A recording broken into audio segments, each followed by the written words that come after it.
So today I'm going to talk about what, in my opinion, is the biggest Web3 opportunity that no one is talking about. This is, I've been in this space for a long time. I've been diving into this game since 2013, and I actually have the first degree ever in digital currencies. This is in 2016, and then a week before that, my project, which was called the DAO, which raised 14% of all Ether in existence, got hacked. And so I've learned through academia and I've learned through real life, and I'm here to talk about, and so I've seen a lot of Web3 opportunities, and I'm telling you, this one is way overlooked. The opportunity is huge. $10.5 trillion in spending in the US alone. That's trillion with a T, as in 5 times the total market cap of crypto. And it's growing. It's only going up. Number go up. Spending go up so much. This is huge. And yet no one talks about it. No one even thinks that this is something that's here. There's literally no competition in the space. Nobody is making money in this space. There's $10.5 trillion, and every organization that's participating is losing money. Does anyone know what this space sector is? Does anyone have any, seriously, you got any ideas? Close, close. It's broader than that. Public goods! Who said that? Who said that? Round of applause, Livia. Oh, she knows. She knows. Public goods. This is the biggest opportunity in Web3. And everyone thinks there's no money in public goods. And yet $10.5 trillion is spent every year by the federal governments, the state governments, the local governments, and US nonprofits. This is huge. And the competition is weak. Like, in the nonprofit space, they're literally begging for money, and then they ask for discounts, and then they don't pay volunteers. And Web3 has the opportunity to change that. There's 500 billion. I don't think we're going to start, being supported by governments too soon. Colorado's pretty forward thinking, but it's going to take some time. But nonprofits are such an easy opportunity to disrupt that whole sector. And nearly $500 billion in the US is donated every year and spent on trying to solve problems in the most inefficient way possible. Sorry, come on. Oh.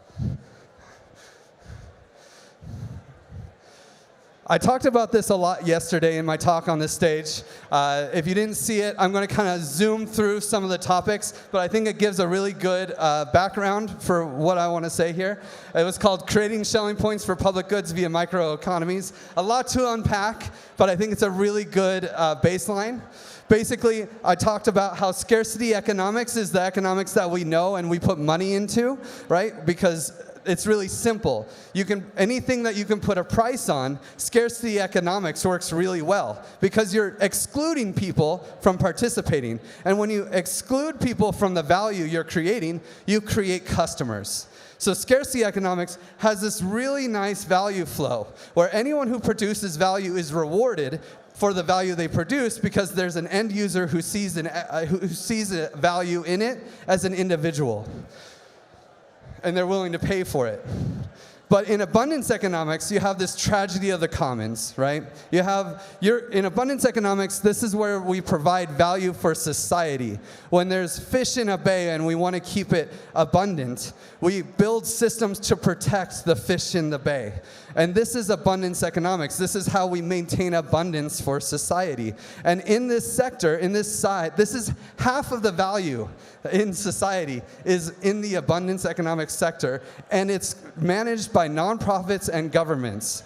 Governments have a pretty weak incentive system, but it works, right? They say, give me money or I'll steal your house. That's a good way to get money in the sector. It works great, but it has really slow feedback cycles, right? If you want to innovate or change things, then, well, you vote once a year or something like that. Maybe you can lobby if you have a lot of money. It's a really weak system for rapid feedback and innovation. We don't have innovation in the public goods space right now. And nonprofits, even worse. They are basically just begging for money and require sacrifice all the way around. If we do nothing, right now the world is on fire. There's so many problems. We have so much opportunity for individual luxury. You can go buy a yacht. You can get a cell phone in your hand. It's amazing.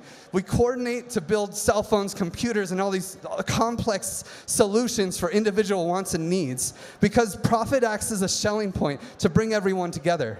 But in the public goods sector, we're running uphill. We're swimming upstream. Everything is sacrifice all the way down. And we have an opportunity in the Web3 space to change that. We can build a third way besides governments and nonprofits.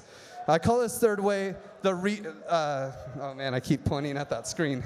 I call this third way regen economies. Regen economies are mission-driven economic systems that reward the production and distribution of abundant goods and services to satisfy collective wants and needs. And we're already doing it. It's incredible. Gitcoin, of course, is probably the biggest one. Shout out to Kevin and everyone in Gitcoin. You guys are killing it. I would argue Gitcoin is the largest regen economy in the space that's mission-driven. They want to build and fund digital public goods, and they're doing a great job. If you want to support digital public goods, you can donate on Open Collective or on Gitcoin or on Giveth, or you could just buy GTC. Which sounds more attractive? Maybe you donate $100, but you'd probably buy thousands of dollars of GTC because there's upside. The TEC is advancing token engineering. Their market cap is $6 million. They're literally on the forefront of one of the biggest nascent fields of study in our time. And their market cap is $6 million. They're advancing token engineering. You could donate to them, and you could just burn your money and do good work, or you could just buy TEC and have upside. Panvala is incredible. They have a 2-day conference over here. They're adding so much value to the Web3 community, bringing everybody together. Market cap, $3.4 million. They're making so much more value than that. We're sitting in the church of SporkDAO right now. $2.3 million market cap? Are you kidding me? How much money is going to be rippled out of the value that's being created today? A free conference for anyone to attend and get into crypto. So many startups are going to start today because of their work. Bright ID is creating one person, one vote opportunities. UBI can evolve out of this. $2.1 million market cap? What? This doesn't make any sense. Giveth is rewarding and empowering those who give. This is obviously where I'm going to spend most of my time talking. Our market cap is $4.6 million. I mean, we have the opportunity to bring the meta space into meat space. The goal of Giveth is to actually spin out thousands of microeconomies, and we're going to do it. A lot of our wisdom comes from great people like Eleanor Ostrom. I say this quote almost every talk, and every time it makes me want to cry, because it's so real. The wisdom to solve our problems is there. It's in the nonprofit space. People have been working for decades to solve these problems, but they have no feedback mechanisms. They have no way to say what they really should do. They're just begging for money, and the people with money get to decide. They get to say, no, just give them blankets. Just give the homeless people blankets. That's what they need. That's not what they need. They need help. They need purpose. They need so much more than that. They're homeless because they don't want to live in a home. Like, let's help them. In other ways, let's innovate. I can't even remember if I read this quote. I'm going to try. There is no reason to believe that bureaucrats, politicians, nor the technocracy, I added that part, no matter how well-meaning, are better at solving problems than the people on the spot who have the strongest incentive to get the solution right. The wisdom is on the ground already, and Giveth hopes to unlock that. We're going to start by building the best donation platform in the world. This is the way to bring that wisdom into the Web3 space. And we've done it. And it's hard to say that in Colorado. Gitcoin is incredible, of course. But they only do donation rounds like 4 times a year. And it's mostly focused on digital public goods. We want to focus on actual on-the-ground nonprofits. Gitcoin's excelled, so we don't have to. We're focused on real nonprofits that do work in meat space. And what we've done is nothing short of incredible. This is why I can objectively say it's the best donation platform in the world. 100% of the donations go to the nonprofit, and we pay you to donate. I mean, what more do you want? Like, you can't beat that. Anytime you donate to a verified nonprofit on Giveth, we give givebacks.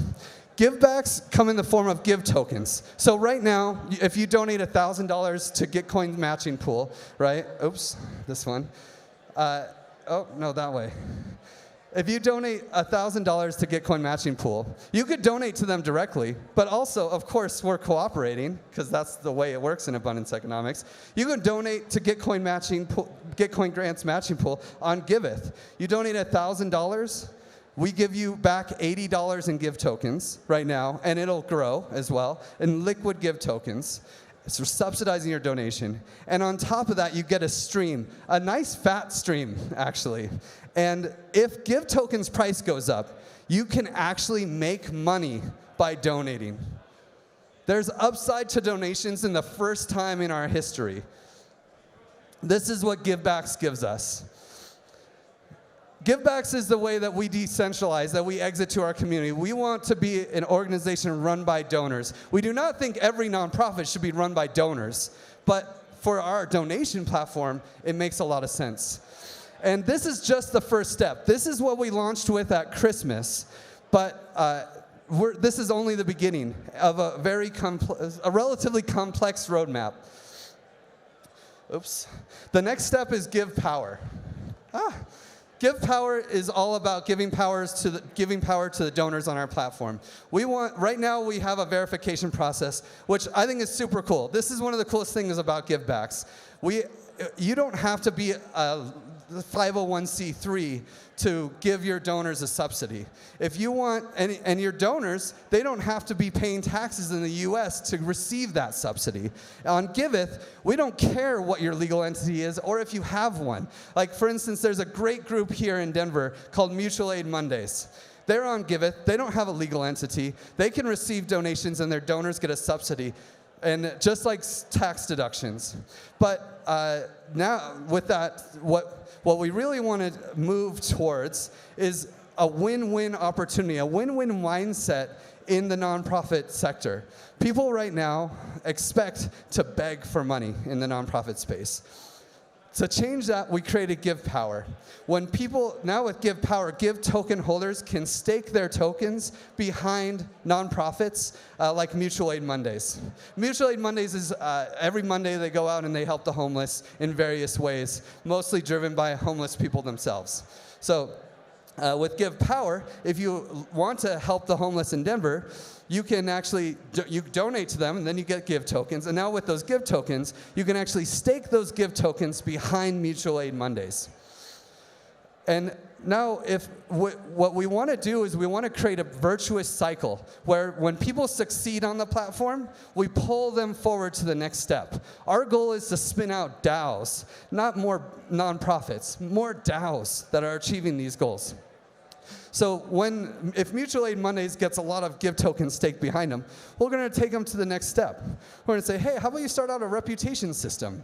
What if we can create and gamify the contributions that people are doing in Mutual Aid Mondays? So this is a great opportunity to give out a non-financial reputation token so that they can start becoming a DAO and start gamifying their contributions. So now this is an easy way for people to onboard into crypto, Web3, low risk. They're not going to lose their money because there's no money. It's a non-transferable reputation token. And once they get that rolled out, they can actually start controlling their donations with their DAO. So instead of the donations on Giveth going into some key that one person controls, now those donations go into a DAO that is controlled by token holders, and those token holders are the people who are actually contributing on the ground, making the change. Now, once they have that running, and of course, this is going to take time for us to spin out, but once they have that running, this is where it gets really exciting. We call it GIRVs. I blame Willie. Sorry about that. But GIRVs, GIRVs. GIRVs is just the beginning for the nonprofit, but it's the end of the Giveth roadmap. Giveth roadmap has lots of cool things I'm not mentioning, but GIRVs is really the goal, at least for me. GIRVs is all about trying to create a system where they have their own economy. Once the DAO actually has a reputation system, once the nonprofit, let's say Mutual Aid Mondays has actually distributed tokens, they're managing they know how to DAO. Now we can start throwing money into the mix because they already kind of figured out how to manage their donations with their reputation DAO. So now we can bring it to making their own economic system. And we do this with GIRVs and with Give Power. So let's say that Mutual Aid Mondays has 200K staked behind their project via Give Power, right? So I'm not going to explain bonding curves. A GIRV is basically a bonding curve with Give tokens as collateral. So in bonding curves, the only thing I'm going to explain is the reserve ratio. I'm choosing a reserve ratio of 20 because that's what the TEC chose for their DAO, and I like token engineers' opinions. So if Mutual Aid Mondays use the 20% reserve ratio, then their market cap would be $1 million. This is because the reserve ratio is literally just the ratio between collateral divided by market cap. And this is like a law of the economic system of a bonding curve economy. So we can use 200K of Give token collateral to create a $1 million market cap Mutual Aid Mondays token.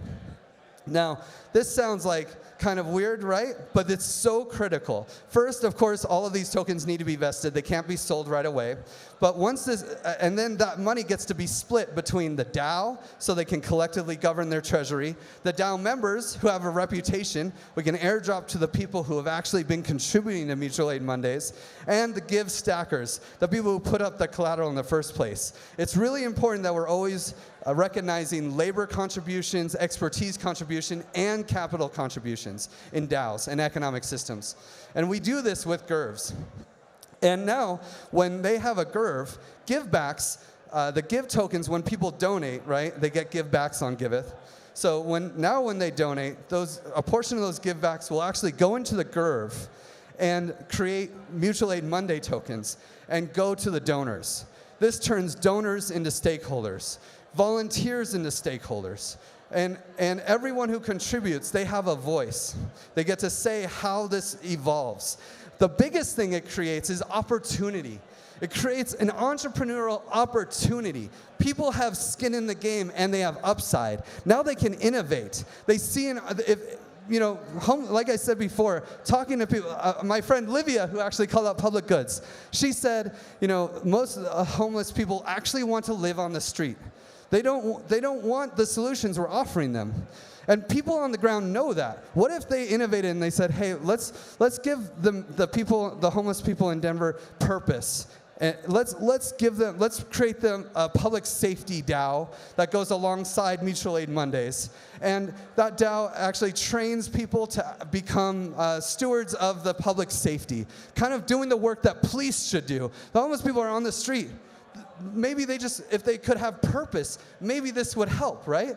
And let's say that the Mutual Aid Mondays wins with that. All of a sudden, the homeless population, they're still homeless, but is that really the problem, right? Now they're happy. Now they feel good. They have dignity. They have purpose.